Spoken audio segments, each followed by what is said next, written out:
Good evening, my name is Stuart from Marshall Music. Tonight I have a very, very special guest I'm going to be talking to. One of South Africa's top drummers.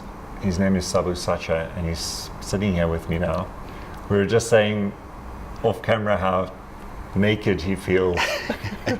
He's used to having a massive drum kit in front of him and he just said, yeah, he feels pretty awkward right now. It does. With nothing in front of him being interviewed. It does. Thank you for taking the time off your busy schedule. Thank you for inviting me, Stuart. Yeah, Thank yeah, you. cool. Yeah. Tell us a little bit about your, how did you get into drums? At what age did you start? Tell me a little about the very beginnings of your musical career. Right. Well, where do I start? But I'm a self-taught musician. It's more of a gifting from God. I'm the first musician in my family. It's not passed down from any generation. I tried to track it back. But I think I started loving the drums when I saw someone play in church and I thought, wow, that's cool. I mean, it's loud. And that gets to make the loudest noise more than anyone else. So realizing that I loved it so much at a young, tender age of, 6? I built my first kit. It was made out of Nespray tins and Nan tins, Milo, coffee tins. Crazy thing. I mean, I kicked a box stuffed with clothing for my bass drum because I didn't know there was a pedal behind the huge bass drum then. So I just thought it was called a kick. So I literally kicked a box full of clothes. But then, took it up, toothbrushes. No one's toothbrush was safe. I mean, people would wake up and find their toothbrushes in the toothbrush cup, that tiny. Pots and pot lids for my cymbals. And then I started getting used to different sounds, just creating beats. And I was that kid growing up in school, playing on the table with my pencils and eventually at the age irritating everybody around you. True. I mean, I remember my mom hated it. She hated it. But thank God, luckily enough, I was supported by my grandparents and they quickly saw the gift in me and sort of nurtured it and channeled it. And at the age of 9, I started playing in church. It was the first time I played on a real drum kit. I mean, I walked into a church service one conference weekend and the old man I know to be a guitarist was behind the kit playing a few beats, left the sticks back on his guitar, and I walked in and I thought, that looks wrong. And somehow in 2 minutes I was on that stage sitting behind that kit and started banging away and shocked everyone and shocked myself too. Since then, it's been just stage after stage after stage. I mean, church, and then people start seeing you playing in church, and the word spreads, and the word spreads, and And then when did you start? At what age were you when you started playing sort of outside the church and taking on different projects? I think I started playing outside of church at the age of 15. I had very good musical mentors in church. There was a gentleman by the name of Chris, a very good bass player, still is. He mentored me and got me acquainted to different music other than just gospel music, and I started listening to different styles of music, and that's where I'd say my musical ear was trained, where it was not just about the gospel music that we play in church, but I started now hearing music and got a different perspective about music and started listening to jazz. And back then there was a big pop culture, bubblegum music, the Brenda Fossies were still around, and I started listening to all of that, the late Uncle Hugh. It was, and I looked up to most of these drummers, musicians as well, who played in these bands. The late Gwazi Shange was my favorite South African drummer of all time. And And who are some of your favorite, well, you mentioned the local guys, who are some of your, or who still are some of your favorite international drummers? Oh, yeah. Back then, I didn't know them by name, but then when I got to know them, I realized Ricky Lawson, he was Michael Jackson's drummer in the 90s. But when I got to listen to him, he was with B.B. Winans and the Winans sisters. He played on Prince for a while. And then I got over him because he was sort of kind of old, and then the new generation came up, the Tony Roysters, Dennis Chambers, Dave Wackles. Then I quickly discovered a guy called Calvin Rogers. Okay. I haven't heard of him. He is the godfather of gospel. Okay. Like 10 years back and still is now. Okay. He's amazing. You think Aaron Spears, Tony Royster, and everyone put together, he is that in one. Okay. Yeah. Well, interesting you mentioned Aaron Spears. Just by the way, folks, Aaron Spears is coming out to South Africa 4th of December, I think. Yep. For 2 clinics, I think. 2 clinics, one in Joburg. So, yeah, watch social media for ticket prices, etc. But yeah, 4th of December, Aaron Spears. Yeah. It's going to be cool. Yeah. And then, I I moved on, and I got to meet some of these guys. I met Calvin Rogers in 2005. He was out here with Fred Hammond, and they did a Fred Hammond tour in SA, and that was the first time I actually knew of him. And I was expecting someone else in Fred Hammond's band because I looked up to that drummer as well, Marvin McQuitty, but it was a totally different band. And we were thinking, Fred, he just brought these church folks who, it's going to be okay. And then the show started, and my life was changed. That day, I decided to become the good drummer I am, I think. Okay. Tell me a little bit about your time with Joyous Celebration, which is, that's arguably the top gig to get in the whole gospel scene. Sure. Tell us a little bit about your time with them. Gee whiz. Funny story how it happened actually. I worked with Vater, who was musical director then. I worked with him on Lion King opening night. When Lion King opened here, we did the after party afterwards. And he was musical director then. So following week, he goes back into rehearsals. He starts doing rehearsals. They were planning a Joyous and Kirk Franklin show. He starts doing rehearsals, and their drummer dropped them to do a tour with another artist in Germany. And he gives me a call around lunchtime, says, Sabu, how would you like to play with me on Joyous this coming weekend? And I was like, Joyous? Cool.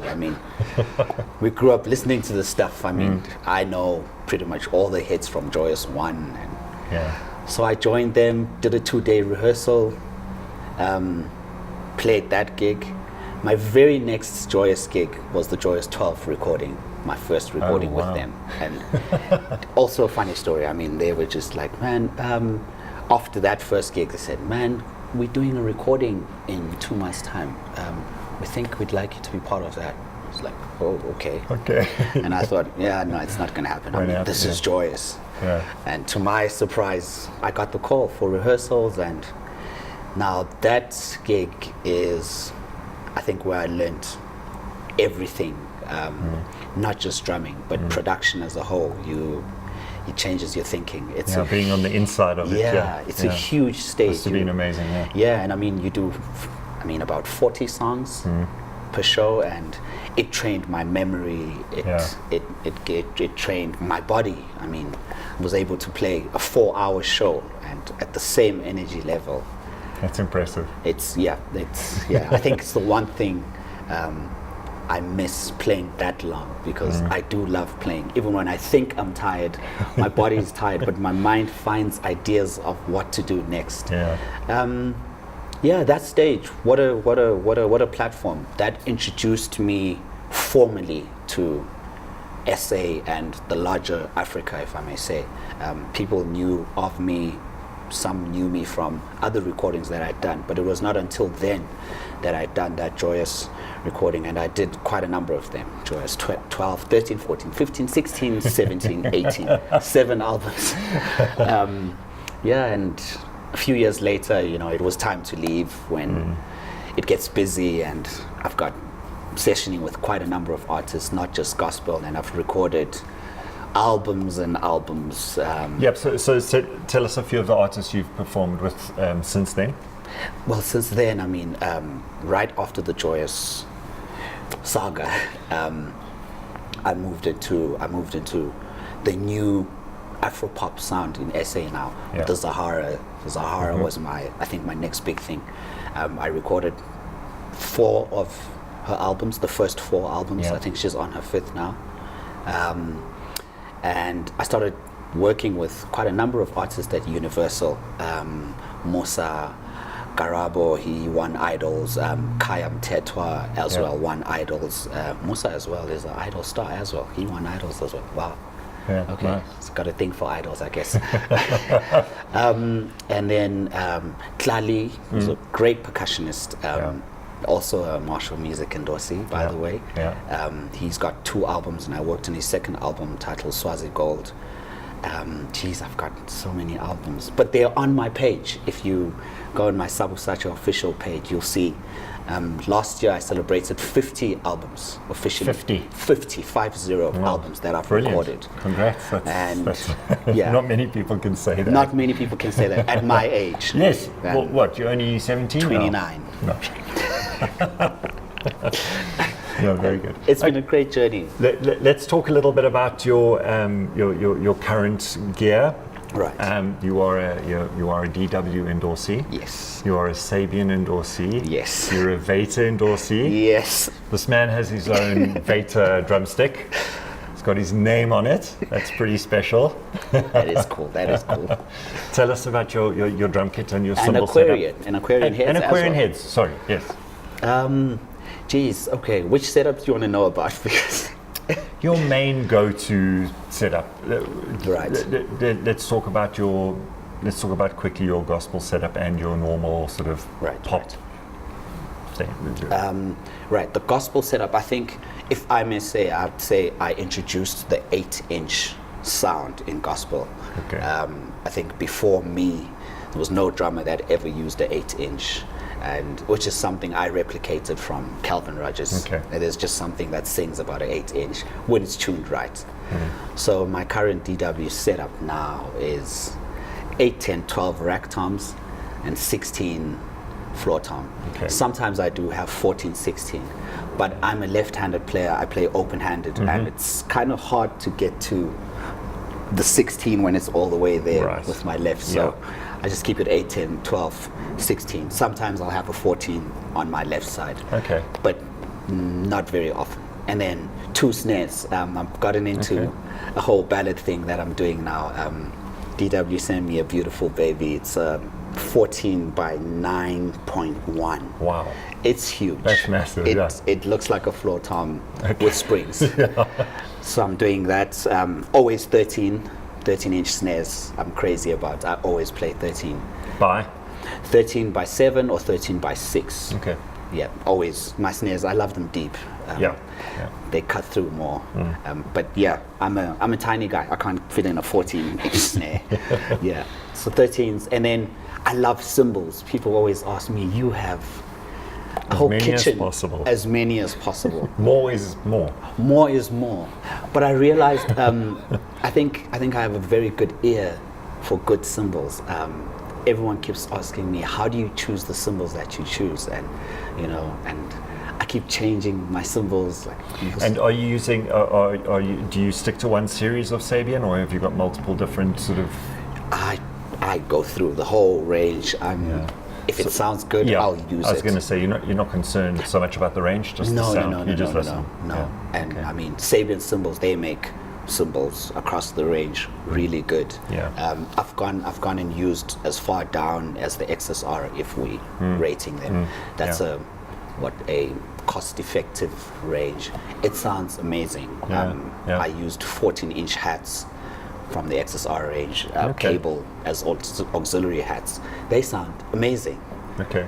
So you guys, if you're buying cymbals for church, and maybe if you want to move up from B8, B8 Pros, leave that stuff alone. XSR is the new thing. They make them like the AAXs and Okay. the HHXs. Okay. And is that now for your sort of gospel setup? Yes, that that's kit? the gospel setup. And then your drum setup for the more contemporary stuff? For the more Or- contemporary stuff, it will depend. If I'm doing a jazz gig, less toms.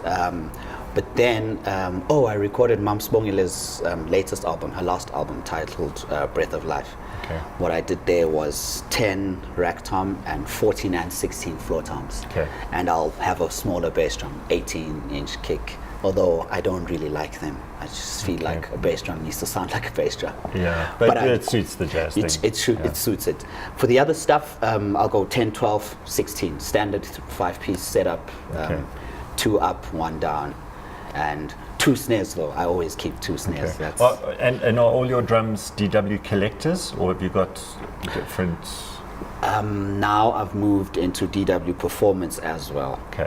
I think DW just makes good drums in general. Yeah. I mean, as far as the PDP range, which is, people would say, the cheap DW, we bought one for church, I think, a few years ago, when PDP came out with their concept series. And I mean, I played that kit for 3 years, Okay. and it's now moved to the youth, and we've got a DW, Okay. a proper DW. Yeah. And so I preach DW wherever I go. Yeah. And Good. Well, it's Yeah. arguably the greatest, but we're biased. we are. Okay. So tell me tips and tricks and advice for youngsters. What's the most sort of important sort of advice you could give to a youngster who's maybe not just starting out on drums, but fairly competent and wants to get out there and maybe turn pro? What advice would you give them? I think the biggest thing for me, I realized, being great in the little space that you are, be it church, be it a small band that you're in, being great there, because you never know who's listening to you. I mean, I got my first gig was a TV show. The first time I left church to go play somewhere else was a TV show titled It's Gospel Time. It started back then, many years ago. I was 15, and someone spotted me in church who is, someone comes up to you and says, I'm doing a show, how would you like to be part of that? Yeah. Oh, okay, cool. And a few months later, you realized, wow, this is big. I'm going to be on TV. My first time ever on TV. And you just never know who's listening to you. So being great at in the little space that you're in will take you a long way. I think sort of playing your absolute heart out. Yeah, Whether it's to yeah. 5 people or 5,000. Yeah. And also being true to the music. I think as drummers, we have this malfunction thing that is natural because we have to split our brains into 4 when you're behind the kit. So you do sort of malfunction sometimes. But become more of a musician than just a drummer. And I mean, it helped me. I mean, my grandparents then took me to school. I went to NSA. I started learning music, and I sort of got out of being a drummer shell and became a musician. When I can start playing with the band and playing the chord changes, and you can hear, wow, this drummer is in sync with us. I wish more drummers would be like that. Well, there are. I think the country's doing teasing, really but well. Country's doing really well. I've been meeting a lot of young drummers who are doing really well. And when you do get the opportunity to get into the industry, I realize character will take you a long way, more than just your skill. Absolutely. We lose a lot of guys, talented guys, gifted guys, just because they don't have character, not easy to work with, you're troublesome. And I hear that all the time, So you guys have been asking me on my page, dude, it's been years. I mean, I'm still playing with the same people, playing with new people. It's character. Cool, Yeah. cool. Sabu, thank you very much for coming in. Thank you, Stewie. Thank you. All the best for your projects for the rest of the year. Thank you. Thank you. Yeah, we really appreciate you coming through to have a sure. chat. Awesome. Pleasure is all mine. Cool. Cool, guys. Thank you. That's all for now. If you want links to Sabu's pages, click in the links in the description below. Thank you. Cheers.